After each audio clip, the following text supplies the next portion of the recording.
Chers amis, le 3 mai dernier, c'est-à-dire le 3 mai 2025, on a vu des leaders de l'opposition au Mali qui ont organisé une manifestation à Bamako, et soi-disant pour réclamer la fin de la transition et le retour à l'ordre constitutionnel.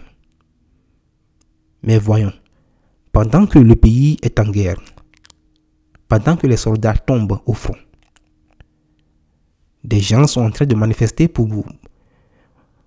des intérêts politiques, c'est-à-dire une façon de trahir la nation. Et ce qui est encore plus grave, selon plusieurs sources, on rapporte que des manifestants auraient été payés une somme de 10 000 francs CFA chacun. Et là, on voit que c'est la politique du ventre. C'est-à-dire que ceux qui sont descendus dans les rues ne l'ont pas fait par conviction, mais parce qu'ils ont été payés. Chacun veut manger. C'est la politique stomacale. Une manipulation honteuse.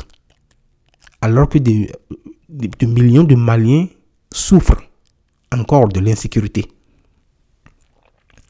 Ce n'est pas une revendication populaire. Pas du tout. Mais c'est une manœuvre égoïste pour reprendre le pouvoir. Ces gens ne veulent ni la paix, ni la souveraineté, ni la liberté. Ils ne veulent que retrouver leurs privilèges. Donc, et face à ce sabotage, nous appelons le président Assimi Goïta d'agir avec la fermeté la plus absolue.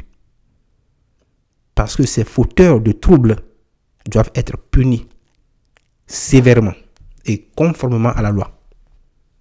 Le Mali ne peut plus reculer. Ils sont allés trop loin. Reculer serait fatal, non seulement au Mali, mais à toute l'Afrique. Donc l'autorité doit s'imposer à tout prix. Il y a un temps pour tout. Il faut agir, il faut rester ferme, il faut s'imposer. Le combat pour la libération du pays et de l'Afrique entière ne doit pas être freiné par des ambitions personnelles, par des ambitions égoïstes. Donc nous appelons le peuple malien à rester solidaire. Nous appelons la jeunesse à ne pas laisser sa vigilance trompée par qui que ce soit.